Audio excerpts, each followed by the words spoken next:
আমার ভিডিও দেখতে বসে পড়েন, কারণ আজকে এত এত প্রতিভা নিয়ে আপনাদের সামনে হাজির হয়েছে। আর একটা প্রতিভা দেখলে আপনারা পুরো টাস্কি খেয়ে যাবেন, এখানে ওখানে মানে উল্টা পাল্টা বকতে শুরু করে দিবেন। এ তো সিম্পল কাকা, আরো আছে আরো, ভিতরে তো একটু প্রবেশ করো।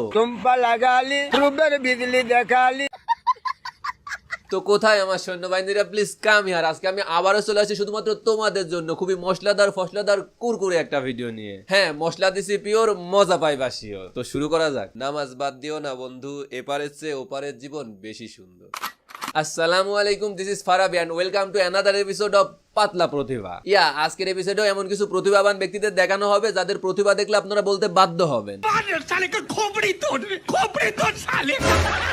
আচ্ছা ওয়েট, আপনি কি চাকরি খুঁজছেন? বাসায় বেকার বসে আছেন? বাসায় বসে থেকে থেকে অবসর সময় কাটাতে আর ভালো লাগছে না? তাহলে এখনই ইনস্টল করে ফেলুন কাজকই মোবাইল অ্যাপটি। এখানে আপনি প্রতিনিয়ত নতুন নতুন চাকরির বিজ্ঞপ্তি পাবেন, আর সেখান থেকে আপনি আপনার দক্ষতা অনুযায়ী খুব সহজে একটা চাকরি নিয়ে নিতে পারবেন। তো দেরি কিসের, এখনই প্লে স্টোরে চলে যান আর ইনস্টল করে ফেলুন কাজকই অ্যাপ্লিকেশনটি। যারা আমাকে দেখে জ্বলে তাদের উদ্দেশ্যে আমি একটা কথাই বলতে চাই। সে না হয় বুঝলাম, বাট আমি শুধু ভাবতেছি তাদের কথা যাদের তোমারে দেখে জ্বলে, মানে তাদের পার্সোনালিটি ঠিক কতটা নিচে নেমে গেছে যে তোমারে দেখে তাদের জ্বলে। যারা আমাকে দেখে জ্বলে, ভাইরে আপনাদের তো মাইসা থাকার কোনো অধিকার নাই, মইরা যাওয়া উচিত। কিছু না হলেও এক গ্লাস শরবত খাওয়া হইলেও মইরা যাওয়া উচিত, না মরলেও মরার ভং ধরে থাকা উচিত।